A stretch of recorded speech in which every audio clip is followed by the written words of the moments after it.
Taifa limekuwa taifa la ombaomba tangu Kenya kupata uhuru. Mwaka 1963 Kenya imekuwa ikiongozwa na masuala ya kukopa. Kila mwaka ni kukopa, kulipa wafanyikazi wa serikali, kukopa kuleta maendeleo, na ndio maana sasa imefika mahala ambapo tunataka kusema ya kwamba tutajinyima, tutajizuia na mikopo, tuanze kujifunza kutafuta hela miongoni mwa Wakenya na kujikomboa katika minyororo ya kukopa kila mwaka. Hili taifa hatuwezi kukopa mpaka kiyama.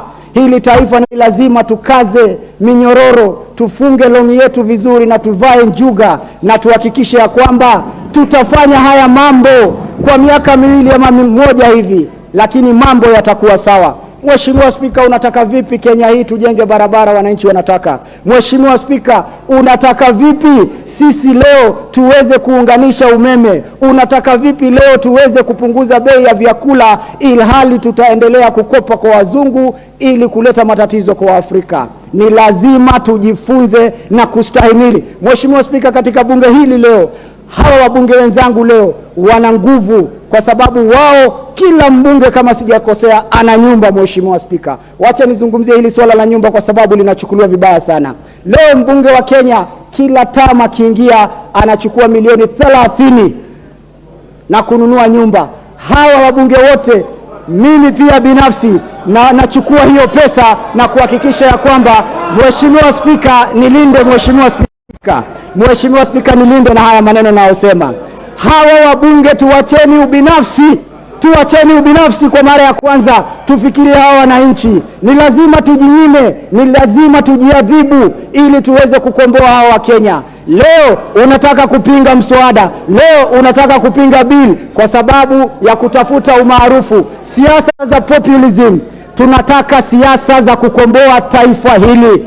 Hatuwezi nyima maskini nyumba na wewe unajipatia nyumba kila mwaka. I see nothing out of order. You will get a chance to say something contrary to what he's saying. That is what debate is all about. Mheshimiwa Spika, na naomba uniongezee dakika zingine 2 kwa sababu hawa watu wa Azimio wanapenda kupiga kelele mambo mazuri yakitajwa.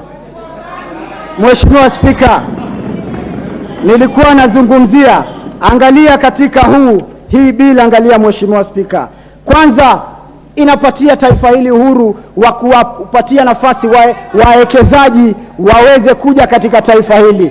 Wawekezaji wengi wanaweza kuwekeza katika Nairobi, lakini wamepunguziwa kutoka 37.5 hadi 30% kwa masharti ya waende wawekeze maeneo mengine kama Bungoma, Mombasa, Garissa, sehemu ambazo hazina uwekezaji. Zikiwekezwa basi watoto wetu wanapata kazi, nchi inapata ushuru, nchi inapata nguvu ya kuweza kujikomboa. Angalieni mazuri ndani ya fedha hii.